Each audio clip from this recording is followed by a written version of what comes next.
Welcome to a new episode of our Egyptian Heritage Month series, where we're shining a light on inspiring voices in our community here in Canada. I'm excited to welcome a very special guest, Ahmed Zayed. Hi, Rowan. Thank you for having me today, and very excited to do this with you. Thank you for joining us. Before we get started, I'd love to hear a bit more about yourself and your key milestones here in Canada. Sounds good. Yeah. So my name is Ahmed Zayed. I'm originally from Egypt. I was born and raised in Egypt, and I have a degree in a bachelor in telecommunication engineering back from home, Ain Shams University. Back in the days, I'm a little bit older than you, but I worked and traveled more than 14 countries all over the world, and used to work for companies like Motorola, Cisco, Nokia, Alcatel-Lucent. I loved people. I loved to travel. I actually wanted to be a pilot before ended up becoming an engineer. But because of our traditions in Egypt, when you have a good grade in high school, your parents mostly push you to be either an engineer or doctor or something on those areas. So I ended up again traveling, same like what I wanted to do through my company, through my employers, and I immigrated to Canada almost 11 years back, and I was very happy and excited for this journey. I thought again I will land jobs real quick, but surprise, surprise, I struggled like most immigrants here, and I had to do customer service, Uber, car dealership. It was really tough. Well, despite that, I have a big career with Cisco. I used to deliver Smart Cities program, which is almost $180 million worth of budget, and it was huge. I was, delivering steering committees to VPs and executives from big companies like Amar, Mobile, and others in Saudi. And when I came to Canada, I noticed that I have so many areas that I'm missing out. That was blocking my journey, blocking my getting back on track in my field. But I was always excited to find new ways to solution or solve my situation. So I reached out to coaches and mentors. I knocked on all doors, found resources to help me get back on track. And after I applied those coaching or um, resources, I started to work again here in Canada with Cisco, with Motorola, with PwC, with Microsoft for 6 years. And I even moved to the States to work for Indeed.com in Austin, Texas, as a technical program manager for data analytics. So during that period, of time, I was feeling the pain, and I thought, there might be so many people who are feeling the pain like me, struggling to land jobs, and that's inspired me to start to help people volunteer, deliver workshops, and support everyone who needs help to land a job. So I again helped more than 700 professionals land jobs in US and Canada in the past few years as a volunteer, and I also hosted a big community every Sunday, 11 a.m. Eastern, where people can come and ask questions online. And this started actually since COVID. And this was inspired actually from another community that I did with Microsoft for more than 7,500 employees worldwide. And I felt really great about this community. I love people. I love, helping people. I love being with people and learning from them as well. It's a mutual benefit. You always get to know their challenges, and when you work to solve their challenges, and then they tell you, yes, we landed the job, you feel inspired, you feel like you saved someone's life. And again, this is what inspired me now to open my own business last year, futurecareer.net, that helped me now help more people and scale through Canada and the US in the IT professional world. It's lovely hearing about your diverse background and how you managed to gain resources here in Canada and also give back to the wider community. Thank you, Rowan. Thank you. What does being Egyptian Canadian mean to you, or what are your most proud moments as an Egyptian Canadian? Oh, that's a lot. But yeah, again, most Egyptians, we like humor, we like gathering, we like potlucks, we like food. You can tell, from from what I'm here that I love food. My wife is a very good cooker, and she, do well.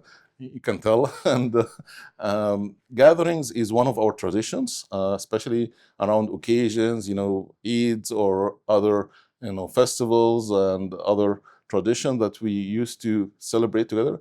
So when I came to Canada, I started a new community called Ottawa Events, Egyptian Ottawa Events. which is not really an organization at all. It's just people helping people, being in events and mingling together, networking together.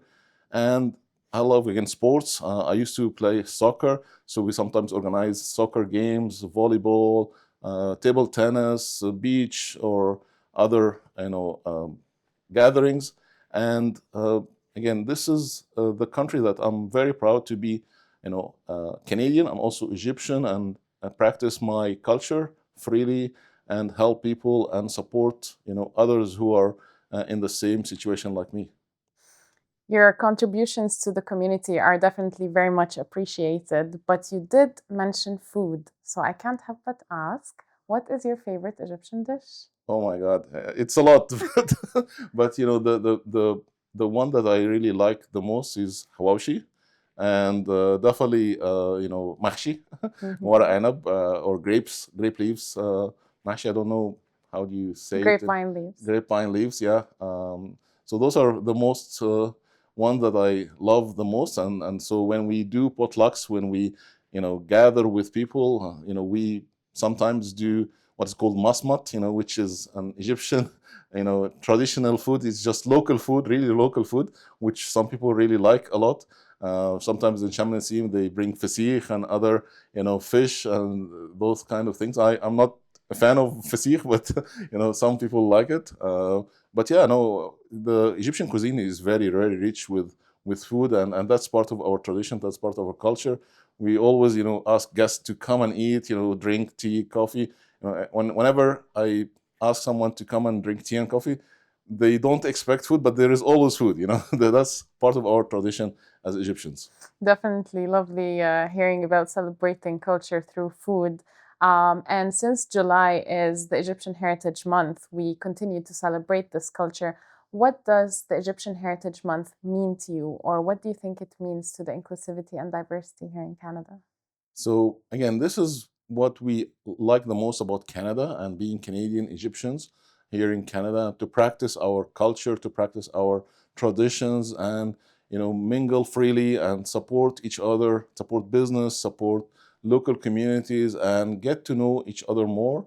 So definitely there is tons of celebrations and events and food during the Heritage Month, which I'm very proud to be part of and support and enjoy too. Like there's something for everybody in the family, from grown-ups to kids, that they can do and celebrate during the Heritage Months for sure. How do you think we as a community can continue promoting the Egyptian heritage and culture here? So I think again, we may need to do a little bit more of help to, let's say, smaller business, promote those kind of services that they are delivering, and we can also have standing events regularly to make those networking events happen.